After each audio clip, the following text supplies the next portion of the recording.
We good? Yeah, we're rolling. Is the seat fine or should I go there?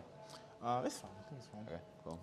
Yeah, so welcome back once again, ladies and gentlemen, at the Cusp of Freedom. I'm your host for this podcast, Marvin Tikio, and today I have a very special guest whom I hope is gonna share his perspective on why and how he became a digital nomad so that you can gain with a grain of salt and try to get an understanding of the challenges it takes to be like him or better. So without further ado, I'll let him introduce himself so he can tell you his name, where he's from, and what he does as a digital nomad. Thank you, Marvin. Yeah, I'm Mike Flagg from Washington, D.C. area, Maryland, technically, state right outside Washington, D.C. But yeah, I do mental health therapy as a main living, but I also actually do freelance video production as well. So yeah, so those are the two things. But yeah, just enjoying. I'm just on this very beginning of this journey of digital nomad, but yeah, I'm enjoying it so far. So Nice. Yeah, so let's dive into how we got here.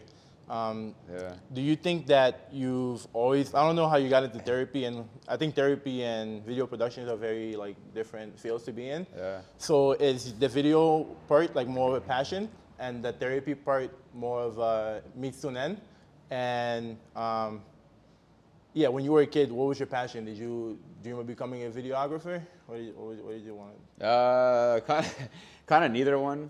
Like, Wow, okay. Yeah, it's kind of. I mean, you know, like a tiny little kid, maybe like I want to be a firefighter, that kind of thing. Okay. And then eventually, probably more seriously, like through adolescence, a doctor is kind of what I wanted to do because both my parents were. Okay. So it was just kind of like, oh, that seems like it makes sense. Yeah. So, but it's, yeah, some of these things, you know, you don't, as a kid, you're not like analyzing and thinking about like, is this really fit for me? It's just kind of like, oh, this is just what's around me. So that's it funnels you into that basically. Yeah, it does. So yeah, I was just talking with other Michael today, basically about, well, Adam and Michael, but basically about like, if your parents are one thing, then you're more likely to see what they do and like, and get funneled down that route.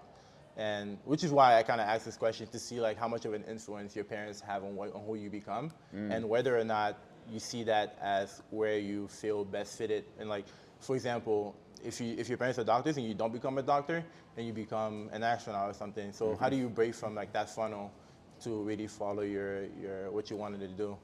But yeah, growing up, your parents had an influence on what you thought your career path would be, right? Yeah. So when you were going into college, what did you plan on majoring in? What are some precautions you took as a citizen of the U.S. to have less debt? Or what are some precautions you would have done to have less debt? Yeah, that's a good question. Yeah, I think first of all, I was a chemistry major because that's also what both my parents did. Interestingly, even though you would think doctor or probably biology or something, but they actually both went through chemistry, which is, you know, you can do that. Yeah, so I did that, but only for a semester, and I was like, I don't know about getting this, because, you know, you look at the curriculum of the whole 4 years, and I was just like, I'm not that much into it. You know what I mean? So I just realized at that point, I was like, you know, I think that's the first step of kind of like, kind of what you're getting at, which is like, yeah, with your parents, you know, they kind of funnel you maybe in a certain direction, even implicitly, as in, yeah, they didn't say I need to be a doctor, but it's like, it doesn't matter. You see it around you, you know, you kind of just say like, this is what somebody should do, and it becomes an expectation, which is, you know, can be really powerful. But yeah, that first semester in college, when I was looking at that list, that was more when I was like, oh, yeah, maybe this is really not for me. And, you know, it takes a lot of those moments probably to like finally realize, okay, something's not sitting right with me with this path that I originally thought was going to fit you. Yeah. So yeah, what are some precautions you took, and what did you change your major to? Yeah. Well, precautions about debt, you mean, or? What you say? Precautions about debt, or? Yeah, about that.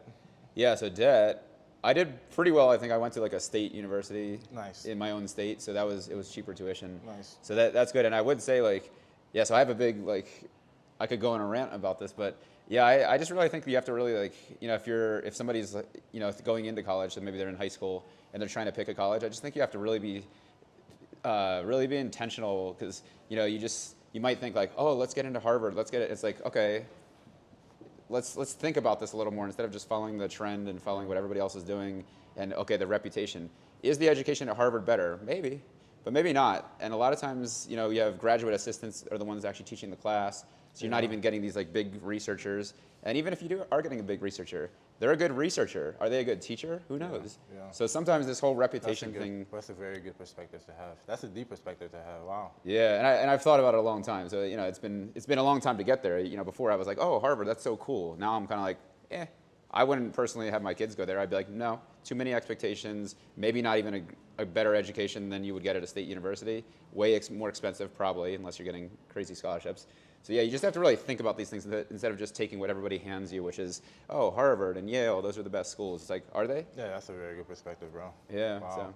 So. What'd you switch to after chemistry? Yeah, so then I switched to politics because I thought that was kind of a total different switch. Yeah. Why? How did politics come into play? When did politics come into play? I'm throwing you on a curve. I'm like, okay. Yeah, I think like there's always this like instilled from my parents, which this probably will never go away, of just kind of, you know, this idea of service. So obviously they went through a doctor as their way of service. Okay. But then, yeah, college opened my mind up to so many things. You know, you get to college and you're surrounded by all these people that are so like diverse, and it's cool. It opens you to different things. And somehow in there, I got looped into politics as a way to also have service. And so yeah, I went down that route of just thinking these, you know, the political structures and those kind of things can really make a huge difference in people's lives. And that was how I was going to kind of influence people or serve, you know, my community. Okay. So did you ever cross your mind that politics would be difficult? Did it, I don't know, how long did you pursue politics? Did you switch again, or did you complete with politics? Yeah, I completed with it, but to get to your point is like, yeah, sometimes you have these idealistic things, but you don't know what it's actually like in the field. It's like, it's one thing to take classes in a subject, but it's different to actually like be in that in the field, yeah. in the real life. Yeah, so I think that's what. So I did do an internship for the governor of Maryland. Like there was a race for the election for the governor of Maryland. Yeah. During a summer, and I did an internship, and yeah, then I kind of like was like, well, I don't know, and yeah, by the time I graduated, it was like too late to change. So I was like, I'll be politics, but then I kind of realized I was probably gonna go more towards film. So I see. So during college, did you practice making film? And yeah, for the politics one, I think like does I don't know. Did you make films while you were in college? Like, how did you? Yeah. So I had done it even before, like in even middle school, and then definitely into high school. I was doing that, and then in college, I was like, it was just a little side gig. So I kept doing it on the side, and then eventually one of my friends, I remember this conversation of him being like, well, why don't you just do this if you really like it so much? Yeah, and that's when it rang to you after you felt like you couldn't go down that rabbit hole. Yeah, exactly. I think Abby, I don't know, you didn't meet Abby, but he's a politician. Oh. And basically says that, I think, so when you intern, I feel like you just got to help them win, right? And yeah. You figure out what they want. Yeah. Everybody wants something. Yeah. I don't know. I think that's. Anyways, I think that's. Do you not like think that's the way you would have had an impact? You would have wanted to have an impact in the politics world? You mean in politics? Yeah. Do you feel like that's not how you wanted to be? That's not the impact you wanted to have. Did you want to have a different? Did you expect to have a different type of impact, basically? Yeah, I guess I thought it was interesting, and I still have like little bits that think it's cool. I think especially on a very local level, it's pretty cool if you're like the mayor of a small town or something, and you really do have an impact there. Yeah. I think the bigger you get, it just gets more and more messy, like and it's not that they're not useful, but it's more just that it gets like disconnected. Like you don't kind of like have this real deep connection with the people you're serving, and so actually my kind of like, I don't know, the philosophy these days is kind of like a much more grassroots level that like, okay, you can make these national policies, that's great, but a lot of times just grassroots level, much smaller, like localized politics is probably the best. Do you think in the world, this is probably off topic, but like in the world, do you think it's the same thing? Like the bigger the governments, the less likely that government will care for its people, because it's more likely for fishy things to not be seen. Yeah, it's tricky. Like, it's hard to make a total blanket statement, That was. But overall, I would say, there might be something to that. Let's put it that way. Of like, I don't know if there is, but I think there definitely might be. Do you all right, go back. No, but it's interesting to go on that tangent because it's an interesting, because that's like how do we affect the world in a positive way, and that gets at that. So. Well, yeah, I think perspective. I don't know. I don't know. Yeah, I think perspective could help, but really, most of these things are out of our control. Yeah. But it's good to have a perspective of why and how things work. You know. Yeah. To go quickly on that tangent for a second more, what do you think about like that idea of national, like huge governments versus like this more Smaller localized? government. No, I agree with you. Absolutely. I think smaller governments function more efficiently because there's less likely to be corruptions or things or people like you're more likely to know everyone, right? Yeah. And the more people you don't know, then the more likely those people are not willing or will not care or you know, Yeah. something like that. Exactly, yeah, because if you're a politician, you know every single person in your community, which is possible in some of these small communities. Yeah. Like, how are you going to screw over the The one grandmother that's over here or the uncle over here? You know, like, Yeah. it's harder if you actually know them. You're less Yeah. likely, like you're saying, probably less likely to screw them over. Yeah. Yeah. Yeah. I think a community that I've grown to respect and like admire is this Nomad community because I feel like everyone has a mindset of like it doesn't matter if they don't know you, you know, they won't screw you Yeah. over. Yeah. I think that's a bit different. I think that's where perspective comes in, where Yeah. if more people have this mindset, then maybe you know, Yeah, that makes sense. maybe you Yeah. work on a grand scale. Who knows? Yeah. Yeah. Yeah. To go back on topics, so you know you don't want to become a politician and you want to do switch to videography. What are your options? Like, is there any pressure on you after college? Like, what's the most difficult period between that time of graduating and getting some source of income? Yeah, I think a lot of filmmakers know this, or actors or people in musicians. You know, some people in these artsy kind of things is, sometimes you have to like get a waiting tables job, you know, and that's okay though. Yeah, Also, that's like, okay, that's okay. yeah, like, yeah, I just remember in LA, like sometimes. In LA for that. Yeah, LA specifically, because everybody wants to be an actor. Yeah. Sometimes I was at one job interview I found out about this job interview for this restaurant hiring for waiters and waitresses. And I showed up because I was also I was a filmmaker, so I was still in that same boat, which is kind of this starving artist kind of thing. I showed up for the thing, and there was literally a line, like literally actually out the door, of a line of people, and they were all like youngish people that looked like actors and Yeah. actresses. Wow. And so I didn't even go. I was like, all right. So I just left. But yeah, it was like all these people for maybe a couple, like 2 or 3 Gross. waiting table jobs. Yeah. Wow. So, but that gives an idea of like just the life of an artist as you're coming up. You don't have to do that, but realistically, you might have to do something like that. Wow. And but also then embracing that and be like, that's okay. Like that's where people, a lot of you can point to celebrities that I think. I've done that. Yeah, Brad Pitt. I thought maybe I heard about him working at like some hot dog place in L.A. or something. I don't know if that's right, but yeah, I'm sure there's plenty of interesting stories So like that. you walked by that. So what was going there? You're like. What, the one of? You said you walked by, you saw the line, and you just like, okay, bye bye. Yeah, because there's like, I don't know, like 40 people probably in that line. First of all, it was so long. I was like, you would have to wait in that thing. And second of all, 40 people for like two jobs. I was like, all right, I didn't have that much confidence in my experience. But I was just like, this is LA for you, right? Like even compared to anywhere else, like LA especially, because you have so many like, True. actors and actresses trying to make it that. I interpret it as like you saw your odds and you thought it was just better to do something else or something. Yeah, that too. Yeah, So- it was both of those. Yeah. so what did you dive into after that? Well, somehow I was like barely able to like just scrape by actually doing what I was there to do, which is video production work. Okay. So somehow I just like kept just scraping by and hustling. Really, like it was a lot of hustling, a lot of working hard. Video production. Yeah. Anyways, for video production, for anyone watching, how would you define video production for a 5-year-old? I don't know. If it's an actual job, right? I don't know. Yeah, and I guess there's especially when you get like to LA or into like bigger productions, there's tons of niches, right? So Okay. like you can be just a sound Engineer. Yeah, engineer. You can also be like on the editing side, you can be a sound editor, which is different than a video editor. So these things become very nuanced, especially when you get the higher productions that are millions of dollars. Yeah. Interesting. So yeah, there's all those things, but realistically, when you're starting out, you're probably actually doing all that stuff yourself, or maybe with a friend or something. Okay. So which means you might be writing a script and then going and like taking a camera and filming it, and then you might be doing the sound yourself somehow, or getting a friend to, and then Wow. on the set. And then when you get to editing, you're probably doing all that stuff together, like Yeah. all the sound editing, all the video editing. I have two questions. Does that process get easier as they get more repetitive? Yeah, I bet definitely. Yeah. And how long did it take you to get that skill, to gain that skill? Like for someone that wants to become a videographer, could they practice, like you said, like at home, write scripts? Could they do that to become a videographer without going to college? And if so, how long would it take how long did it take for you? If Yeah, no, that's a good question, and also that's good you point that out because you don't need to go to college. Yeah. Because even though I didn't do anything with film really. Yeah. So that's actually good for people to know. Like, if you want to be a filmmaker, you don't go to college necessarily unless, I don't know, if you have other reasons for it, that's fine. But that's absolutely right. but you don't need to. Let's put it that way.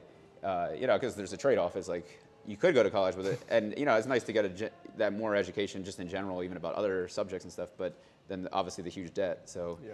so you have to really balance that. But yes, you don't need to though. And honestly, when you're in LA, nobody cares. Like they don't. Well, I wouldn't say nobody, but most people don't care. Bottom line is, like, especially as a filmmaker, you show them a demo reel, which is like a 2-minute, 3-minute thing of like a montage of all the stuff you've done. If they like that, they're like, wow, your work is good. You can tell in 3 minutes if somebody has an eye. Stuff. Yeah, good stuff. So they don't care where you went to college. If your stuff's really good. You get paid. Yeah. Interesting. That's But- a really good thing you pointed out too. Yeah. As far as how long it takes, it definitely depends. I mean, it depends. First of all, I do think there's some level of natural talent. Some people are really good at art / like photography and stuff, but just naturally. So it probably, I'm sure some of it depends on that, of like how talented you are naturally. But then, then also like how hard are you working every single day? If you're doing that, I think even a few months you'll see a huge difference, and in a year you'll see a huge difference. Wow. But to really master something, I mean, it does take a while. Like it might take 5 years or something, but it doesn't mean in the meantime that you're just doing nothing. You can still be doing jobs for money in the meantime, even if you're not like a master yet. So. Wow, it's very good Yeah. points. So while working in videography, who did you work for? I guess I was just freelance. You're So it was freelancing? it was just all over. all all sorts let's dive into that. What does it take to freelance in the U.S.? When did you decide to freelance? How did you set it up? How did you get clients? What was the hardest part? What was like the easiest or the best part about it? Yeah. But yeah. Yeah, good questions. Let's see. How to get clients is definitely tricky. Even mine was more of like 10 years ago that I was doing that full time. So then it was like Craigslist.org. Okay. And on there's actually a section for services and then video. So you can actually like target, I think it said like TV, radio, film or something like that. Okay. So I was just like scouring that nonstop. And that was honestly one of the biggest things besides word of mouth, which is always, I feel like any industry, word of mouth is super helpful. It's probably the number one thing. Wow. Yeah. But, so while word of mouth can be number one, it's also hard though when you're starting out. Like you don't have those connections, so it can be hard. So you have to potentially start somewhere else, which is what I did, these ads online on Craigslist. Okay. So in Yeah. today's age, for someone who will do videography, what platforms do you advise people to start? The only thing is I'm not so up to date to know exactly. I would think the Craigslist thing is still going on. It is.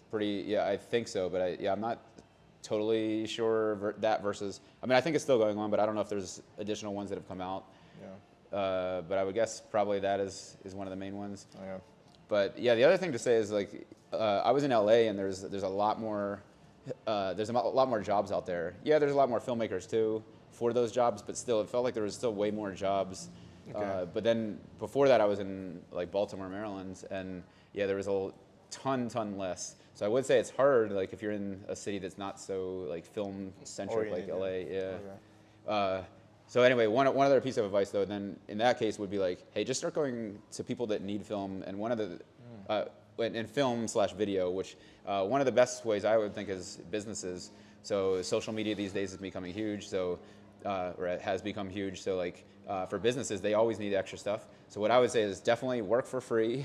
Don't expect to get paid at the beginning. That's okay. You don't need to make money at first, but just get that experience under your belt and the actual like film production for your demo reel. And resume and stuff like that. Yeah, exactly. That's very good advice. So if you approach a whole bunch of businesses, tons will say no. That's great, wonderful. But some will say yes, and the ones that say yes, just do it for free and say, here's extra content for your social media, and that's a great way to start. And then from there, you will start building word of mouth, and who knows where that'll take you. Yeah. I think that advice can be applied to every business. Mm-hmm. It's really good advice. Yeah, It's simple. It's very good advice. Yeah.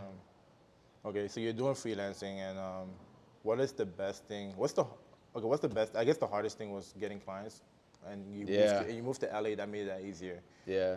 What was the best thing about freelancing And how long did you freelance in videography for? Yeah, I was freelancing probably 7 years total, but some in the DC area, and then like 3.5 years in LA.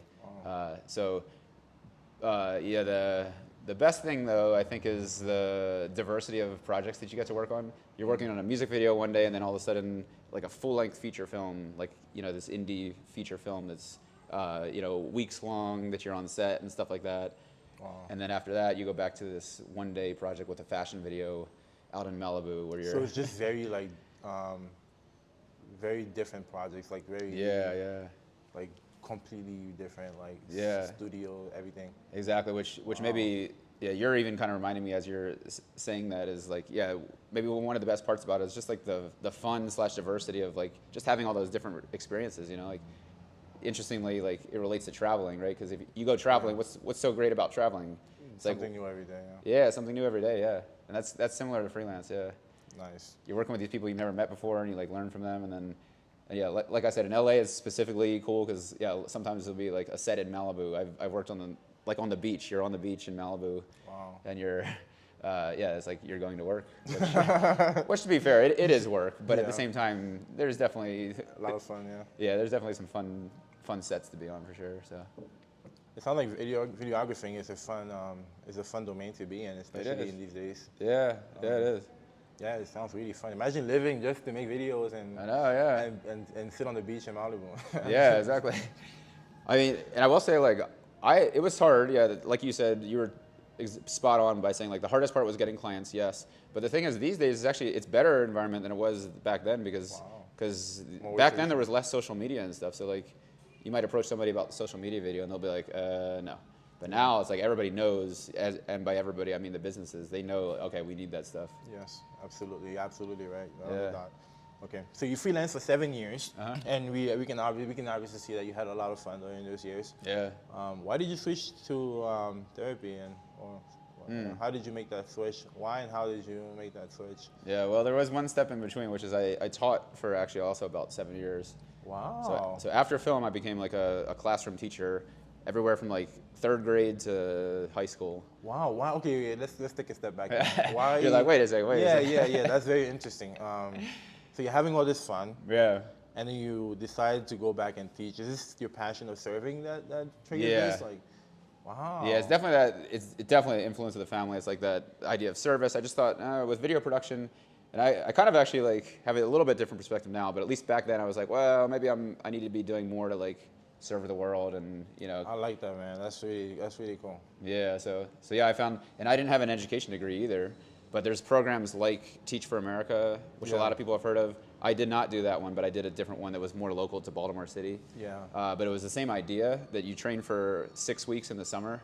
They give you like a 6-week like intensive training program. Yeah. It's really intense. And then after that, that's it. And then you're in a classroom teaching. Teaching kids, Yeah, teaching kids. So yeah, I left LA June 1st, and I was in that program like June 15th or something till whatever. Early August, I think it was. What subject were you teaching? Like all subjects? Yeah, because I started in 3rd grade, so it was all subjects. Wow. So that's so cool. So yeah, I left LA June 1st doing video production, and by August I was like by myself. Well, I was teaching in front of a classroom. That means you're a good teacher, because if you did it just you wanted to do it, Yeah, I definitely had the passion for it. Yeah, that's really cool, bro. Yeah. Wow. Okay. So you did that for 7 years. What was the best thing about that, and was anything hard about it, or was it more like, because I don't know what it's like to be a teacher, honestly. But what's the difficult thing about teaching? Do you think teaching kids was harder, or I don't know? Yeah, the best thing, we'll start with that, is just the kids, like it really like touches you in just like such a powerful way of like everything from like when somebody like finally gets something and that they've been working on. Yeah, that's a good part. Yeah. Yeah, that or when the class is you just feel like, oh, I have a community. You look out and you have 36 kids, which I did, which is a lot. And you feel like, oh, and maybe, I don't know, you're doing a certain activity or something, you just feel this vibe of like, oh, you stop for a second, you say, wow, we're a real community here. I'm helping to build a community, and it's not just me, but just, the fact that we are building a community together, all of us. Wow. And that's super cool, and especially thinking of just these days where there's so much that's like online and just where you're just staring at a screen. Yeah. But to actually have people in front of you that you're building a community together, it's and you have an impact special. on too. Yeah. A very big impact. Yeah. I still remember my first grade teacher. Uh-huh. Yeah. So somebody, building off that, like somebody just said recently that I heard like maybe a month ago or something, they were like, what other profession is there where you like look back and you remember these people that have such an influence, as in teachers, Yeah, I don't think so. that have, you know, that have such an influence, like, and it's not, and she was saying like not just years, but maybe even decades later, you still remember, oh, that teacher I had. And, Yeah, I think that's a big one, because I think parents are the number one, and then teachers are the second. Yeah. You got to be very careful. I mean, who you let teach your kids, but I think that teachers have a very big impact, man. Yeah, They yeah. can really inspire you. They can bring that spark out of you that your parents might not be bringing out Yeah, of you. yeah. They're like the second supporter, I feel like. Yeah. And then in any society, really. Yeah, I agree. So That's a big role to carry. yeah, A big role that gets acknowledged, because most people's traumas stem from their parents, and that could easily get spotted out by teachers if they're really like in tune with them. Yeah, I don't know. It's very important role too. They have guardian roles basically. yeah, they do. Yeah, that's a good way to put it. Yeah. Anyway, so you did teaching for. What was the hardest part about that? Is there anything? Yeah, the hardest part is like teaching is tough. It's really tough because burnout is a huge issue.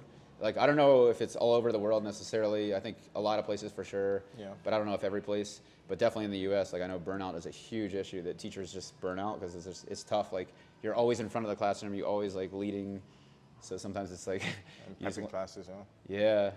So yeah, burnout, and that's kind of what happened to me. I was honestly like physically, I was getting headaches like almost every day, and sometimes, like not even sometimes, but like most days, it started to get to a point where most days around like 11 or 12 o'clock in the middle of, like in the day, like in the middle of the school day, I would start to get like feel that same headache kind of thing, and then it literally wouldn't go away until I was asleep. So like it would be all the way until 10 o'clock or 11 o'clock at night, and I would just go to sleep with still that headache that just started at literally about 12 hours before. Wow. And then I'd go to sleep, I'd wake up, and then it'd be gone, and I'd be like, okay. And then by like 11 o'clock the next day, same thing. And this was happening like every single day.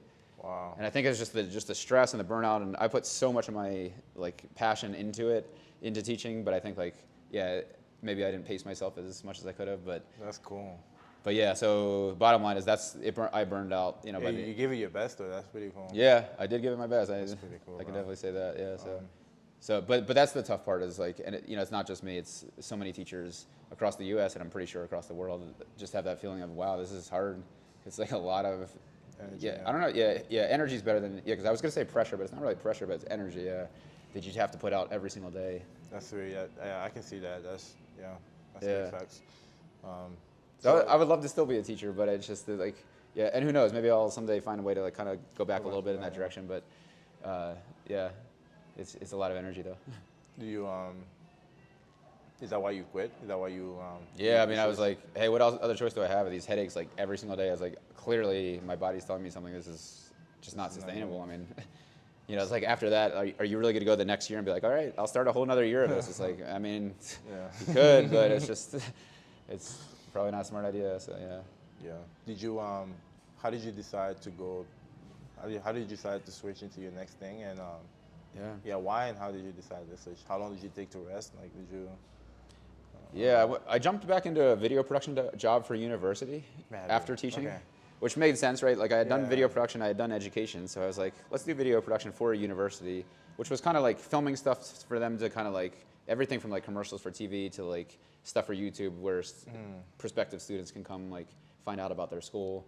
So they had a whole position. How did you pitch that? Oh, you found the position. Yeah, there's a whole. In fact, now like if you look like pretty much every major university in the U.S. has one or even multiple positions for this, like for video production. Just for marketing their school, because to be fair, like you know, universities are big business these days. So like, they really are. Yeah. I like how you said that. Yeah, that's true. And you know, I'm sure plenty of us have feelings about that. You know, not necessarily a good thing, but at least sometimes, you know, the way it plays out. But yeah, so. We could get into that, but I'm sure that's a whole nother thing. But yeah, bottom line is these universities market themselves, and there's a huge chunk of their budget now is like for marketing, and part of that is video production. Wow, so you figured that out pretty early, and you took advantage of that. Yeah, I just found a position. I was like, oh, this is a good way to. Then I was a little more naive about like, oh, this is cool, like education and videography combined, and I mean, but it is still, I don't know, it was still. Which university was this? I might go see your work. Yeah, it's called Loyola University in Maryland. Loyola. Yeah, Loyola. Yeah, there's a few of them around the country though. So there's But the one in Maryland. the one in Maryland. Yeah. Yeah. So you like giving back to Maryland? That's good. Yeah, yeah, exactly. So, but from then, I actually found out that this is a good tip for people, especially in the U.S. If you find out, I found out that if you work for a university, you get like some free tuition, right? Wow. That makes sense, but I didn't really think about that as I signed up, as I like first got the job.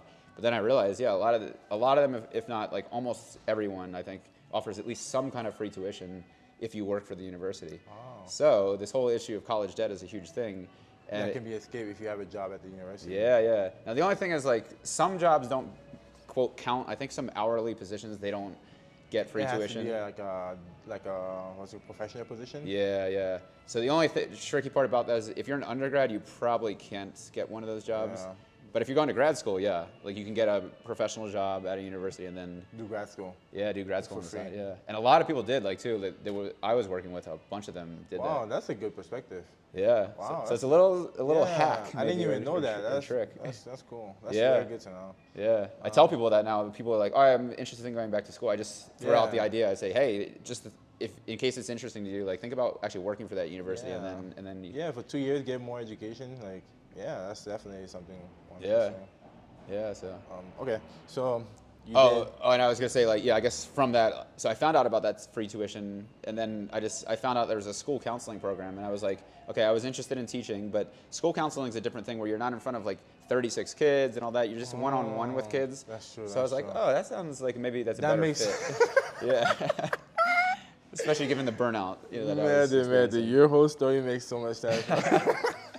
Yeah, so even it seems like a weird. Yeah, it's like why are you a filmmaker and then you're a teacher and then you're a therapist? But some of it, you know, everything. some of it aligns. Everything aligns. Yeah, yeah. It definitely. But I'm glad you enjoyed the stories. I really enjoyed it. Wow. Okay. So you go back and do videography. You saw the position for counseling. Yeah. You apply for the counseling position and you get it. Yeah, well, so I did a degree in school counseling because I was like, oh, I was a teacher. I'll be a school counselor, like based in a school. But halfway through my program, I realized that if I just if I take a few extra classes, like once the degree is done, Okay. I can actually be not just a school counselor, but I can be a regular therapist for anybody. Wow. So I was like, So the degree between a counselor and a therapist was just very similar. small, very similar. Yeah, just 3 extra classes. So. Interesting. Yeah, at least in Maryland. Yeah. Wow. Each state has different requirements. Okay, but- so in Maryland, does your certificate allow you to be a therapy in every other state that requires more than just 3 classes when they get the degree? I think so. Yeah, I think because I already am. I'm in Virginia also. And Nice. yeah, I think if I go to any state like California, I think I pretty much have all of it. Nice. Maybe I need like 1 extra class or Nice. something. And But you like, got that for free. Oh, the degree? Yes, because you were. Yeah. It's the trick. It's the trick. You hacked, bro. I do have to put an asterisk by it, which I didn't get it totally. I could have got it totally for free, but it would have taken longer because they only give you like a certain amount of credits each semester. Okay. So I decided, no, I'll finish in 2 years. I'd rather just get it, done with. So I paid a little bit because I had to pay for some of them that they didn't cover. Okay, but still. But it was mostly, it was like 2/3 free at least, which was great. Wow. Yeah. You got a therapy degree for a third of the price. Yeah, which is, it's great. Hack the system, man. Yeah. That's the way to do it. Yeah, but Very hey, smart. I mean, yeah, if this can help anybody, even one person out there that says, Yes, maybe I hope so. I hope that's what we're doing. Yeah, that's the point of a podcast, right? So. Man, dude, I'm like, wow. This Yeah. is even in different ways it can help you. It doesn't have Yeah. to be therapy. It can be like anything you want to do. You can, Oh, absolutely, yeah. Like, wow. Yeah, if you want to be an engineer or you want to, this or that. Again, these are probably talking about grad school, but still, like, Yes. you want to do grad school in engineering or this or that, or Wow. you probably any of them, I think, would work. Yeah, this is a really good story, bro. This Yeah. Is, okay. Yeah. So you do videography. You do you finish the therapy degree, and you pay off your debt. And how do you get it? I'm guessing everything else is a breeze from there. Yeah. Unlike. Now wait, why do you say that? Let's see your. I don't know. I don't know. I just think that once you get, you feel like you get the best. You got the best deal. It couldn't get any easier. It couldn't get any easier than after the degree, Yeah. Like. Yeah. Yeah. Well. No. Yeah. You're right. Yeah. So unlike video production, where you have to just finding clients is so hard, therapy is not very hard at all these days, especially. because Yeah, everybody needs therapy. yeah, especially the state of the world and where we're at. And U.S., this is a good thing that it's not stigmatized, so much anymore. So now therapy is like seen as more normal. Yeah. Like, it's not weird to say I go see a therapist. Yeah. Yeah, but Which is good. Which is really good. it is. Yeah, it's moving in the right direction, I think. And I think it's not just the U.S. I think the whole world is kind of moving that. I've talked to people from somebody that's from Korea and stuff, and I think similar vibe in pretty much all over the world. There's at least a slow movement. Not everybody's at the same exact spot in that continuum, but at least people seem to be moving in that direction. Yeah. Do you think it's like that because, therapy? How would you define a therapy to a 5-year-old, or being therapist? How would you define that to anyone watching wanting to become a therapist? Yeah, that's a good question. Usually we don't think of it's almost hard. It's like you know so much about a topic. Maybe I'm not saying I'm an expert, but or like the biggest expert or anything. But I'm just saying you go to school for something and you can't even answer how do you describe it for a 5-year-old? Because sometimes I don't know. It's just we don't think about it in that very general sense. Yeah, facts. It's how do you even define that? But I guess I would say it's when you go to somebody that's hopefully at least trained. I won't use the word expert because I don't know, that's hard to say who's an expert. If you just graduated, for instance, from school, which I'm not far out, I'm like a year out from graduating. Am I an expert? No, I'm not.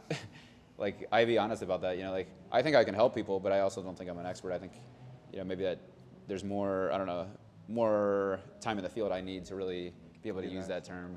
Yeah. So, but anyway, to a 5-year-old, I'd probably say it's somebody that you go to that is going to help you kind of work through your, any issues you might be having. To help you just move forward in a positive direction in your life. Yeah. Nice. I feel like therapy is something that you do or say to feel relief from any burden that you have mentally most of the time. Yeah. And it can be done through activities that you love doing, whether it's working out or going on runs. Or it can be resolved by talking to the right person. Yeah. And I think most oftentimes therapy is that right person that you can go to relieve that mental burden. Now, who's a therapist here, me or you? No, I'm not a therapist. But I don't know. You sure? No. Because that sounded pretty good. No, I don't know anything about that. That sounded pretty good. But thank you. I don't know. Yeah, no, I think that was well put. Yeah.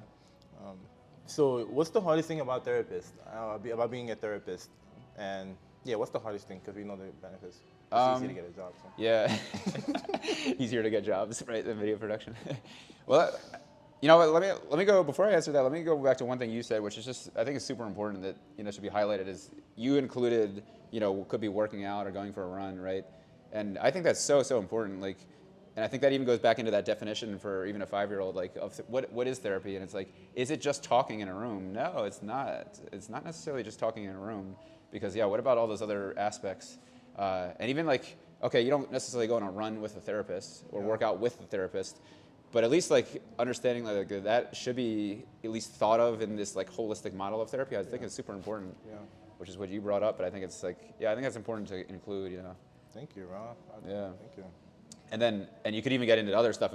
Even in the therapy world with a therapist directly in front of you, you might not work out together, but there are some different types of therapy called psychodrama therapy, which I just did a workshop in. I took the workshop to learn more about it, and it's super cool stuff. And it's a little more into kind of acting things out and stuff. So not all therapy needs to look I'm just conversation. Conversation in a room. Interesting. So there's interesting things. I mean, there's art therapy, there's play therapy for kids usually. There's sand tray therapy, which is super cool if you've ever heard of that. If you haven't, you should look into it. I hope all these things become widespread. And more common. Yeah. I think so. All that to say that's an important piece that again you brought up is just this idea of this holistic notion of therapy, not just this one visual image that we kind of see from a movie of somebody just talking in a room. Yeah, very true. It's not. It doesn't always have to look like that. True. Yeah. So. So you asked me about the hardest part about being a therapist. Yeah. Was that the? Yeah. Yeah. It is also. It takes a lot of energy and it can be a little draining. So. Again, just like with teaching, if you look at numbers, I'm just talking about huge, big numbers about trends across the U.S., which I'm guessing are similar to across the world. Is therapists also have definitely an issue with burnout. Okay. It can be tough, because just you can imagine. I mean, pretty common sense. You could just imagine like all these people coming, you're talking about all these kind of heavy things sometimes. Is that can you control the burnout? Like, are you in control of the clients you take? Do you have like a private practice? Do you work for a company that's a therapist that assigns you clients? Like, I don't know, how does that work? Yeah, it can depend. Yeah, sometimes they like assign you clients. I work for a private practice where it's like kind of in the middle of the ground. I think usually they assign me a client directly, so I don't really have a choice. But then once I talk to them, I actually need to still figure this out actually, like as I'm getting into this more, but like figure out the dynamic with my own practice. Like I want to be able to meet with them and do like a free 15-minute consult just to see like, does the vibe seem like it's gonna work well? Yeah, I like that. Yeah, which I think is important. But then if it doesn't, like just to have the flexibility and freedom to say like, hey, look, I don't think this. So I still need to work that out with my own practice and just say like, That's a good point. yeah, just to have that freedom because I think it's important. If you really don't think it's a good fit, it's probably not the greatest for you to then go do therapy with them because it's just not the right person. Yeah, and it goes both ways, right? Like if I don't think it's a good fit, they probably may not either, and it's probably just not necessarily. Yeah, exactly. Yeah, the vibe is reciprocal most of the time. Yeah, that's interesting, man. Yeah. I don't know how that usually works, but that's. And then some places, like if you can work as a therapist at a hospital, and there definitely you probably don't get much choice at all. You just get assigned. Do you think that when you don't get much choice and you do it over a long period of time, do you think that like that takes something out of you? Yeah. Like Yeah. makes you not care about like, necessarily who you're speaking with next, maybe over a long period of time? I don't know, like, what does that take out of you? Well, if nothing else, like, I don't know if you don't care, but at least it definitely could lead to burnout because it's just like not good fits. Or more energy waste. Yeah, definitely. Yeah, Okay. that's a good way to put it because like if it's not a good fit, and I've had a little bit of that. If it's not a good fit, it definitely takes like double the energy. It's like, or That's a lot more energy. Yeah. Yeah, I think that goes for everything in the world. True. Too. Yeah. Like going back to just random, if you're a data scientist or you're an engineer or something, and you have a job that doesn't feel like a good fit, yeah, it's more energy, right? Yeah, Like, facts. yeah. Facts. Do you have that like in your no, work? when I worked, my job was pretty easy. Yeah. Felt like no energy at all. I mean, that's great. And yeah, honestly, I think that most of the things that I end up doing don't take a lot of my energy. Yeah. Because I feel like I like doing it. You know, it's. But that was gonna be my next question: is do you vibe? Do you like resonate with your job? Like I resonate. Okay. Well, at my job, I guess I wasn't burnt out because I only worked like 2 hours a day, and I didn't need that much time to get my work done. It's challenging for people, but easy for me, I guess. But like with my current job, I work way more hours, right? But it's less energy because I actually really enjoy it. That's awesome. Yeah, that goes a long way, right? Like when you enjoy it, you feel like this is a good fit for me. Then when you enjoy it, I think you don't even feel. You don't. There's never a doubt about what what you're supposed to do. You just know what you're supposed to do. Maybe even to the point where it almost doesn't even feel like work. Yeah, it doesn't feel like work at all. Yeah. It feels like it's just more time dedicated to something consistently. Yeah. And not like work. It's not work at all. Yeah, which is awesome. Yeah, it's the best thing about it. Yeah. Yeah. So therapist, let me see. What kind of clients do you have as a therapist? No, I mean, let's not go there. Should I name all of them and give all the... Yeah, that's the interesting story, why and how you became videographer and therapist. Yeah. Do you see yourself as a therapist for the next decade or so? I don't know. Or do you see yourself going back to videography and teaching? Well, I guess I say I never necessarily left videography except for maybe a brief moment after LA where I was just like kind of done with it. I was like, all right, I'm moving on to education and kind of done with it. But then I came back to it fairly quickly. But since then, yeah, even when I was a teacher, I was still making music videos on the side. And a lot of times, like, for money, like, and I'm not saying I made a ton or anything, but just like, making, a nice little small, like, paid gigs, which, for a music video or a little commercial here or there. So, which is nice that I haven't really left filmmaking over the last, 15-ish years. Wow. That's your domain. Yeah. Nice. So that's been good. So yeah, I think I will, and I say that also to say like I will probably continue that. I mean, I plan on continuing that, even if whether I stay in therapy or not, or whether I open up a different business or not. Like I plan on continuing the filmmaking because it's cool. Nice. Yeah. What do you see in yourself that you think someone needs to be a videographer or a therapist, or just like I think I think is it the passion for serving and then creativity? I don't know. Like, what is? Yeah, I think that's getting at yeah, I think you're getting at something there, which I think maybe how I would also say is like just being aware of your values and these like deeper values, which takes time, right? Like even if you stop right now, like somebody listening stops right now and says like, all right, I'll list out my values. Well, it might not be so simple because like you might need some time to like really like think through and kind of like, I could say like meditate on something or maybe somebody doesn't like to meditate, but maybe go on a run. And then afterwards, that like euphoria kind of sometimes after a run, maybe that's a good space to be in where you like are in a better place to think about some of this stuff. But the point is like sometimes it's a process to try to figure out values, and maybe it takes months or years, or maybe you never fully exactly know your values. And you don't have to be at a perfect spot. You don't have to be a perfectionist about it to say like, well, I must know my values. But no, like, but at least like just to be aware of that process and at least like take some time towards like at least trying to chip away at figuring out what your values are. That's a really good one, bro. Yeah, and then it's like, well, okay, what do you do with that? Well, what do you do with that is then you try to like say like, okay, what am I doing with my life? Like, am I majoring in something if I'm in college, or if I'm already graduated college, or if you didn't go to college or whatever, if you're just working or whatever, but like then you just say like, how does my work line up with that? And if it does, that's wonderful. And if it doesn't, how can I like slowly pivot or shift in that direction? That's a very good perspective because your values do get you, and if you follow your values, you do find your passion and stuff like that. Yeah. Good point out. Yeah. Which is probably why you're saying you don't really feel like your work is too demanding, and it's almost like doesn't necessarily even feel like work sometimes. Probably, exactly, yeah. And probably that if you probably dug deep, it's probably maybe you've already done this, but like it's probably because it lines up pretty well with your values. I bet. Absolutely.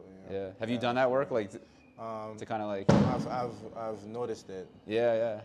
I won't say I've done it, but I've noticed it. Yeah. I mean, noticing is fine. Like, it doesn't have to be like some official workshop. It's like the values workshop, which they just had here. But good point out though. Very, very good point out. Yeah. So I think like just to summarize and wrap that up, I think it's just like, hey, like start to become friends with yourself. Start to get to know yourself, know your values, and then see how you can align your work up with that. And notice that I think for me, what's important is not like.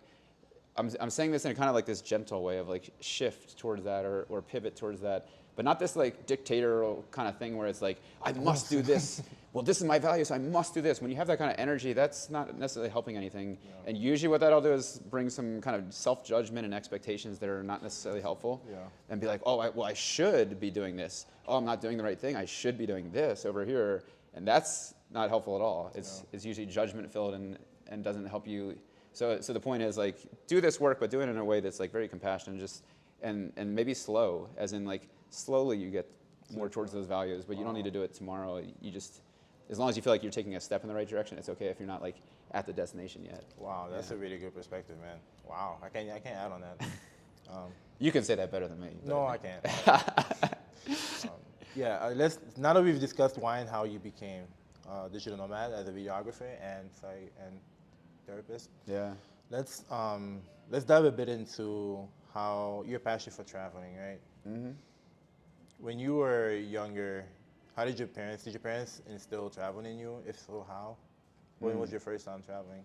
Yeah, I think real early, like in like 2 years old, I was in the Bahamas or something. But I don't remember that, but I know there's like pictures and stuff. Yeah. But yeah, I think like they didn't do a crazy amount of like super, we didn't go like hike the Andes Mountains together or anything like that, or the Himalayas, but we did climb Everest together, but no, I'm kidding. No, yeah, nothing. I don't even think there was almost nothing even outside. Maybe the Bahamas trip was when I was like 2 years old. Besides that, almost everything was like inside the U.S. Mm-hmm. But we did go like to different spots in the U.S. And so yeah, I think there was some element of traveling, maybe not like a ton. I'm sure that other people have much more crazy stories. Yeah, adventurous stories about them and their family when they were 1 year old. And now you'd be surprised. 2/3 of Americans don't have passports. But, really? Yeah. I am surprised, and I just learned something new from this interview. So did you, when you were traveling from state borders to state borders, did that change your perspective as much as the first time you left the United States and like went for it? Yeah, it's a good question.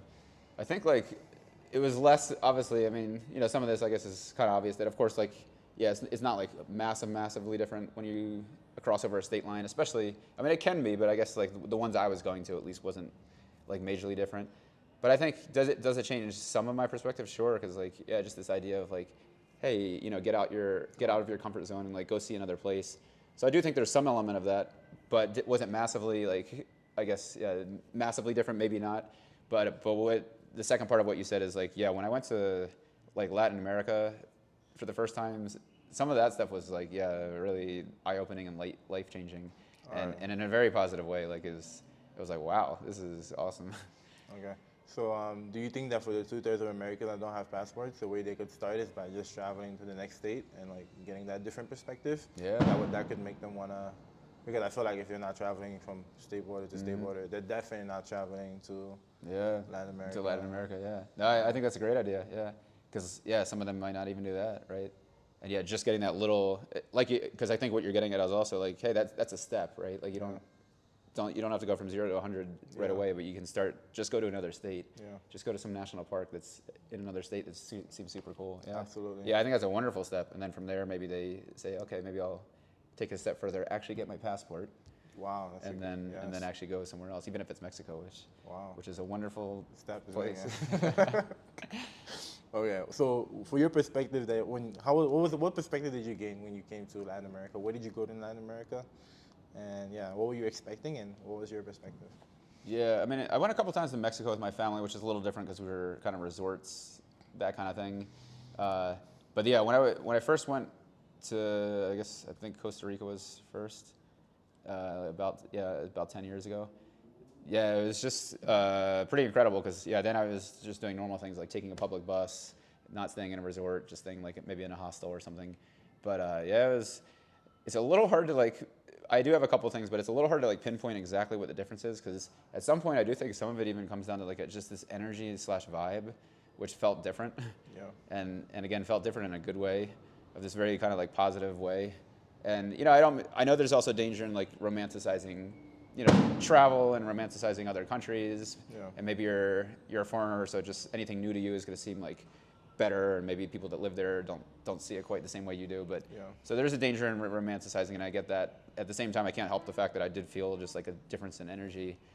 That's just my personal experience. Like I felt like this positive kind of like loving, caring energy. There is, yeah. Yeah, and that's just my personal experience, and I think that's also valid. Like, that's just kind of what I experienced. And an example is just like when you like walk into a store and just sometimes the way people like greet you and stuff like that was just like so welcoming and so like kind, and it's just.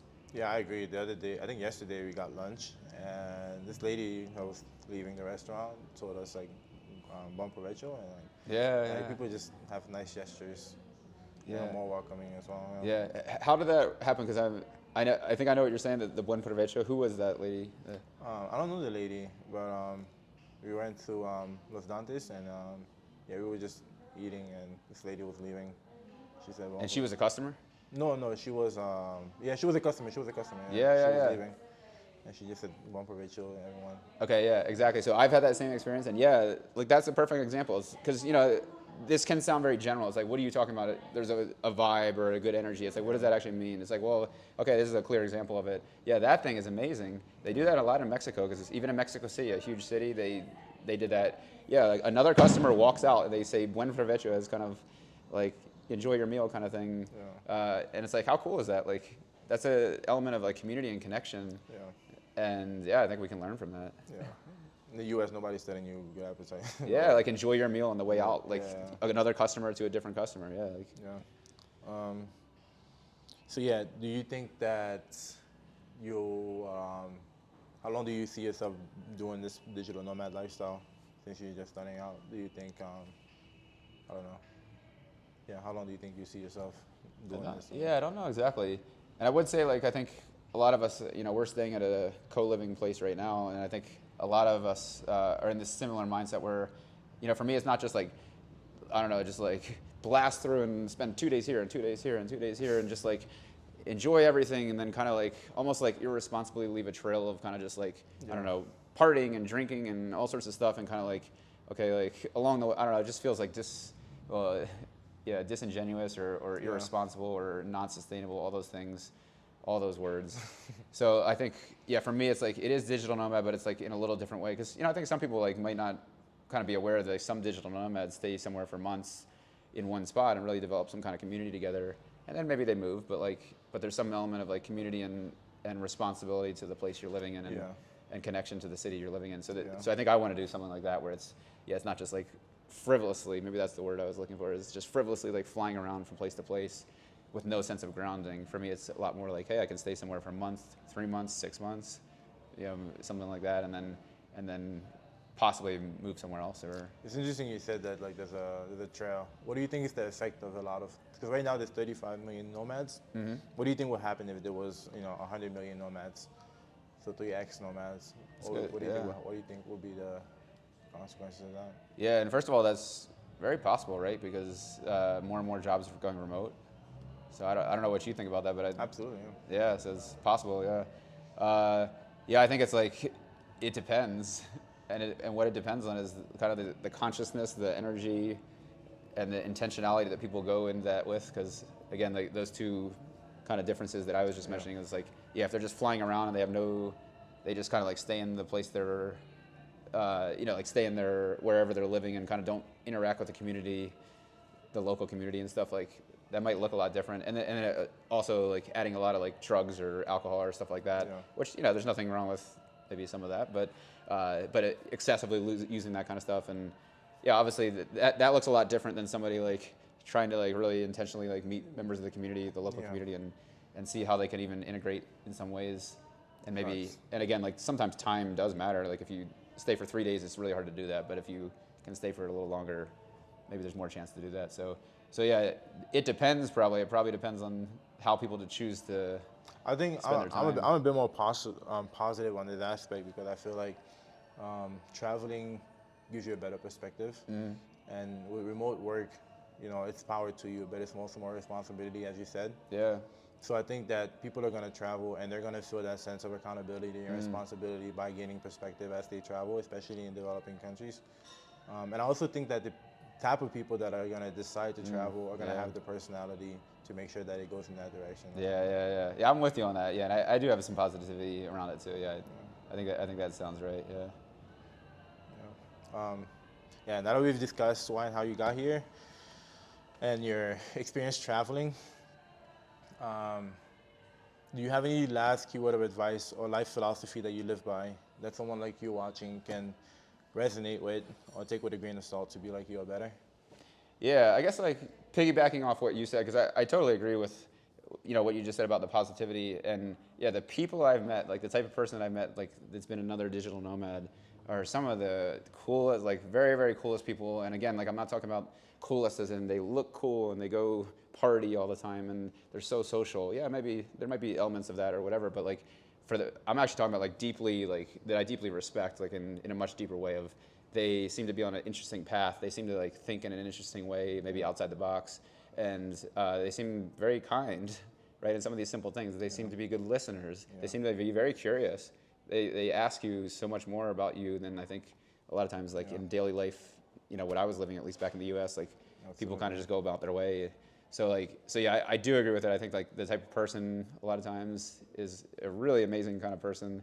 It tends to be a digital nomad, and that community has been awesome. The little I've experienced of it has been like super cool. Nice. And it's cool like when they come together, those kind of people all come together and then maybe collaborate, and even on like business ideas or different things, like, or even just like kind of philosophical ideas. It's a super cool space. So I agree with that. Coming soon. Yeah. I'm excited. Wow. It's been an amazing honor having you on this episode, Mike. And thank you guys so much for tuning in for, I don't know how long this podcast has been, but I hope you guys have been able to grab or resonate with as many gems as I have been able to. And thank you again so much for being part of this podcast. Yeah, thank you. And thank you for the work you're doing, because I think this is important to like continue these conversations. And it was really special. I think you asked great questions. And I think it's good work to even decide that you're going to, take on this proactively of like, I'm going to go interview people and I'm going to learn more about them. I think I felt very listened to. I felt seen. And I listen. I love learning from you. Yeah. And you had a really amazing story to tell. So yeah, thank you, and keep doing the work you're doing. Thank you, really bro. Cool thank stuff, you. so. I'm doing it thanks to people like you. So I appreciate it. Thank you, bro. Much love. Yeah. Likewise. Let's turn this off, bro. All right. That was fun. Yeah. And I mean that. Yeah, it's good stuff. Like. The phone died. Did it? Yeah, it died. Okay. It's fine. That was weird. I got the audio.